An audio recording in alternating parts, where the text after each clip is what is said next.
In 843 AD, three brothers sat down and divided Europe. They drew lines across a map, argued about who got which rivers and which cities, and when they finally agreed, they had created France, Germany, and the outline of modern Europe. But they hadn't planned any of that. They were just trying to stop killing each other. Their grandfather was Charlemagne. He had built the largest European empire since Rome, stretching from the Atlantic coast to the borders of modern Poland, from Denmark to southern Italy. It took him 46 years of war to build it. His grandsons destroyed it in under a decade. And the way they destroyed it set the pattern for European history for the next 1,000 years. The specific document they signed was called the Treaty of Verdun. Historians call it the birth certificate of France and Germany. Not because anyone planned it that way, but because the borders they drew in a desperate attempt to end a civil war turned out to be permanent. The empire never came back together. The division was final. To understand how it happened, you need to start with the father. Louis the Pious inherited Charlemagne's entire empire in 814 AD. He was intelligent, genuinely religious, and well-educated. He was also the worst possible person to manage an inheritance crisis. His problem wasn't weakness. It was that he kept changing his mind. In 817, Louis did something that actually made sense. He issued a decree called the Ordinatio Imperii, the Order of the Empire. His oldest son Lothair would inherit everything and rule as co-emperor. His other two sons, Pepin and Louis, later called Louis the German, would receive kingdoms but remain subordinate to Lothair. One empire, one ruler at the top. Clean. Then, in 823, his second wife Judith had a baby. The baby was named Charles, later called Charles the Bald, and Louis the Pious decided this new son also deserved a kingdom, which meant reopening the inheritance he had already settled, which meant telling his first three sons that they were getting less than they had been promised. The empire had not changed size. There was just one more heir to divide it among. The eldest son Lothair was furious. He had been promised the whole empire. Now he was being asked to share it further with a baby half-brother whose mother he did not trust. The middle sons, Pepin and Louis the German, were angry too. Any land given to Charles came from their share. The family had gone from an uneasy peace to open resentment in the span of one birth announcement. Here is what you need to understand about Frankish inheritance. The Franks did not practice primogeniture, the system where everything goes to the eldest son. They divided the inheritance equally among all sons. This seemed fair. It was actually catastrophic, because every generation of rulers faced the same problem. The empire was fixed in size, but the number of heirs kept growing. In 829, Louis the Pious tried to give young Charles a piece of territory called Alemannia, roughly modern Switzerland and southwest Germany. This meant taking it from Louis the German. Louis the German refused to accept this. He and his brothers Lothair and Pepin formed an alliance against their own father, three adult sons, each with their own armies, against a father who was losing the ability to hold them together. In 830, they revolted. Louis the Pious was captured by his own sons and deposed. Lothair, as the eldest, became the effective ruler, but the alliance between the brothers immediately broke down. Lothair proved to be just as unable to hold his brother's loyalty as their father had been. By 831, Louis the Pious had been restored to power. The first revolt had failed, but it had shown what was possible. In 833 came the second revolt, and this one was worse. Lothair brought the Pope himself, Gregory IV, to add religious weight to the rebellion. The two armies faced each other on a plain in Alsace that later became known as the Field of Lies. What happened there was not a battle. Louis the Pious's entire army simply left. Soldier by soldier, unit by unit, over a period of days, they crossed to the other side. Some were bribed. Some were threatened. Some genuinely believed the Pope's presence meant God was against Louis. The Field of Lies is one of the strangest moments in medieval history. An emperor, the son of Charlemagne, stood in his camp and watched his entire army walk away. No fighting, no battle, just abandonment. His own supporters chose his sons over him. By the end, Louis had almost no one left. He surrendered. His sons sent him to a monastery. To formally complete Louis's humiliation, Lothair forced his father to perform public penance. Louis stood before a church assembly and confessed his sins, including his failure as a ruler. This was the ritual of a man admitting he had been wrong in the eyes of God. For a medieval emperor, it was an almost unprecedented humiliation, a king on his knees before the church, reading a list of his failures out loud. But the sons had overplayed their hand. Their victory was so complete and so humiliating that it disgusted many of the Frankish nobility who had no particular love for Louis but found his son's behavior excessive. By 834, the political winds had shifted. Louis the Pious was restored to power again. Lothair was forced to submit and was stripped of his co-emperor title temporarily. The second revolt had also failed, but Louis's authority was permanently broken. Then the empire suffered 2 deaths in quick succession. Pepin of Aquitaine, one of the original 3 sons, died in 838. His territories had to be redistributed. Louis gave Aquitaine to Charles the Bald instead of to Pepin's own children. This infuriated Louis the German, who felt Charles was accumulating too much, and it created a new grievance with Pepin's supporters who believed his children had been robbed. Every death created a new inheritance crisis. In 840, Louis the Pious died. He had spent the last decade of his reign fighting his own sons and renegotiating his own settlements. He died with the empire still technically unified but practically ungovernable. Within weeks of his death, the 3 remaining brothers, Lothair, Louis the German, and Charles the Bald, were at war. Lothair, as the eldest and holder of the imperial title, claimed the right to rule the whole empire alone. His younger brothers refused. Louis the German controlled the eastern territories. Charles the Bald, just 17 years old, controlled parts of the west. Neither was willing to accept Lothair's supremacy. The civil war that followed was not just about ambition, it was about survival. Whoever lost would lose everything. The decisive moment came on June 25, 841 at the Battle of Fontenoy, a small town in Burgundy that no one would ever remember if not for what happened there. Lothair's army faced the combined forces of Louis the German and Charles the Bald. The battle was brutal by any standard. Contemporary accounts describe it as one of the bloodiest battles the Franks had ever fought among themselves. Lothair lost. He retreated north. But he was not finished. After Fontenoy, Lothair tried to rebuild his forces and fracture the alliance between his 2 brothers. He failed. In February 842, Louis the German and Charles the Bald met in Strasbourg to formally renew their alliance. And they did something unusual. They swore their oaths in each other's languages. Louis swore in Romance, the language that would become French, so that Charles's soldiers could understand him. Charles swore in Theatisk, Old High German, so that Louis's soldiers could understand him. The Oath of Strasbourg is the oldest surviving document in both the French and German languages. It exists because each brother needed to be understood by the other's army. But it reveals something important. By 842, the eastern and western halves of the Carolingian Empire were already speaking different languages.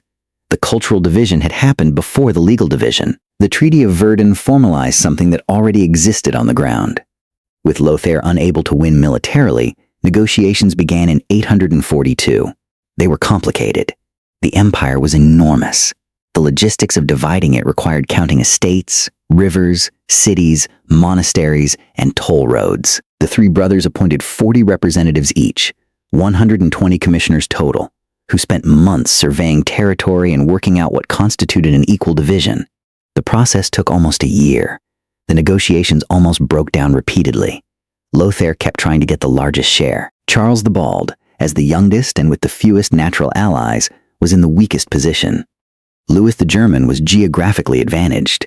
His base in the east was more defensible and homogeneous. Each brother's commissioners argued for their lord's interests, and any disagreement threatened to restart the war. In August 843 AD, they reached agreement. The Treaty of Verdun divided the Carolingian Empire into 3 kingdoms. Lothair received the Middle Kingdom, a long strip running from the Low Countries through Burgundy and Provence down into Italy. He kept the imperial title and the 2 capitals, Aachen and Rome. Louis the German received the East, the Germanic territories east of the Rhine and east of the Scheldt. Charles the Bald received the West, the territories west of the Scheldt and Meuse, the core of what would become France. On paper, Lothair had gotten the best deal. He had the imperial title, both capitals, and the most prestigious territories. But his Middle Kingdom was the fatal flaw in the settlement. It was a geographic absurdity, a long, thin strip with no natural unity. No single language was spoken across it. No mountain range or river system defined it. It was territory allocated to one man, not a kingdom that could survive on its own. Compare the three kingdoms. East Francia had geographic logic, Germanic-speaking peoples, the Rhine as a spine, natural borders in the Alps and the sea. West Francia had logic too, Romance-speaking people, the Atlantic coast, defensible at the Pyrenees and Alps. The Middle Kingdom had neither.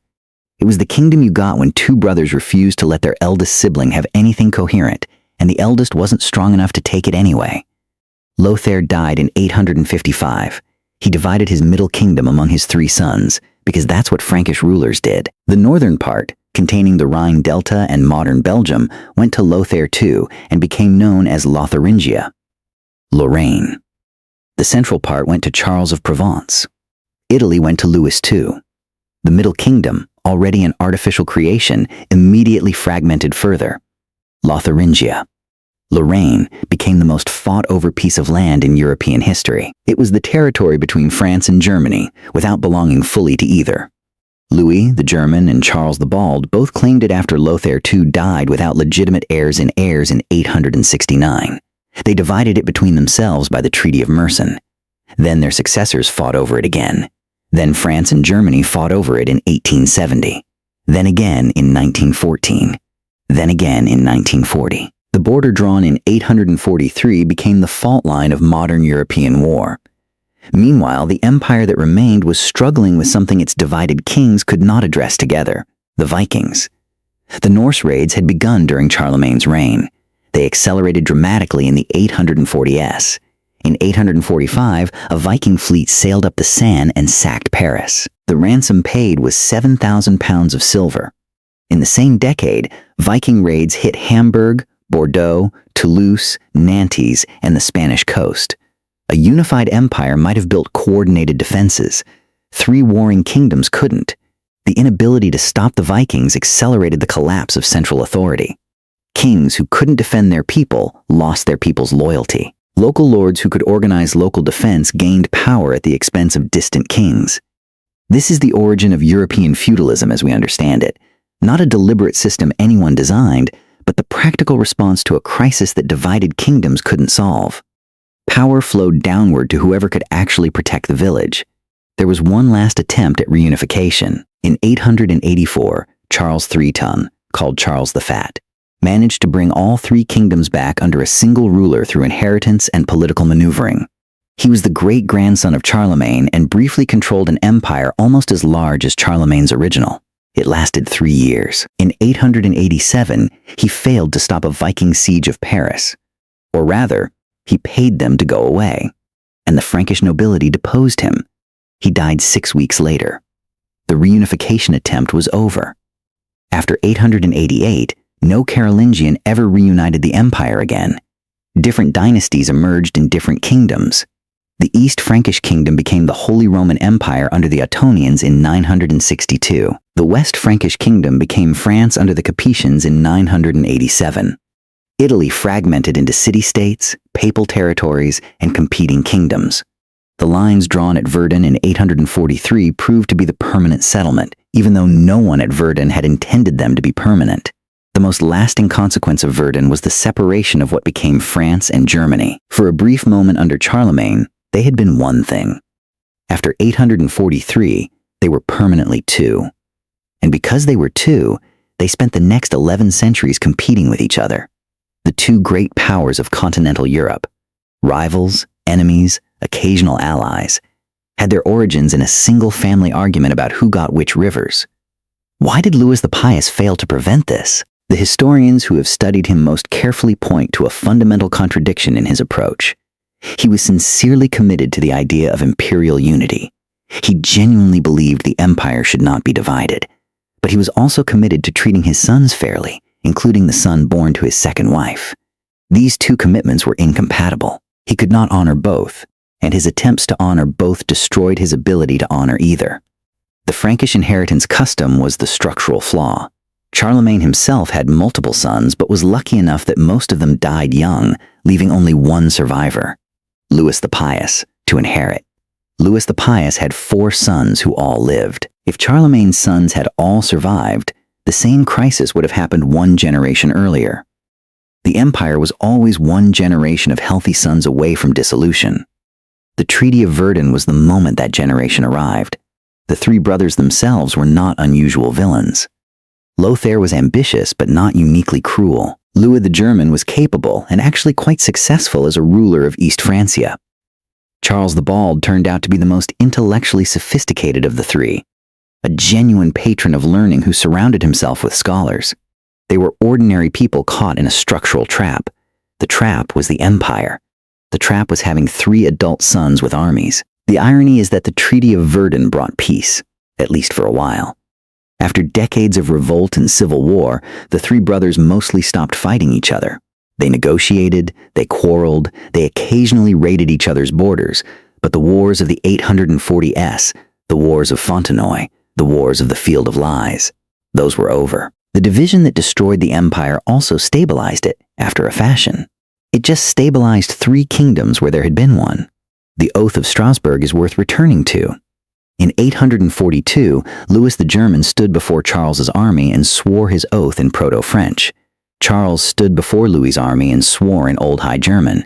Neither brother was native to the other's language. They were doing it so the soldiers would understand. But what it reveals is that the people on either side of the emerging border already identified with their language. The cultural nations of France and Germany existed before the political nations did. Verdun didn't create that. It just acknowledged it.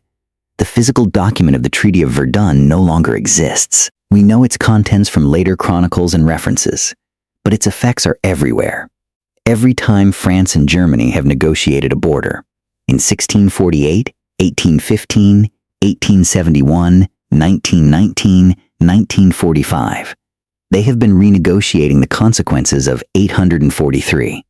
The specific question of who controls the Rhine Valley, who controls Lorraine, who controls the territory between the two great linguistic nations of Europe. All of that starts at Verdun. Charlemagne's empire took 46 years to build. It took one generation to destroy. Not because the grandsons were incompetent, though some of them were. Not because the empire was attacked from outside, though it was. But because there was no mechanism for passing it on intact. The Frankish inheritance custom guaranteed that every generation would face the same crisis. The only question was whether a given generation of sons would manage to hold it together or not. Louis the Pious's generation did not. The last thing the Treaty of Verdun tells us is something about how history actually works. The document that created France and Germany was not written by visionaries who planned the future of Europe. It was written by three exhausted brothers and their commissioners who wanted to stop fighting and go home. They were solving an immediate problem. They had no idea they were drawing a map that would last 12 centuries. The borders of modern Europe were an accident of family dysfunction. They just happened to stick.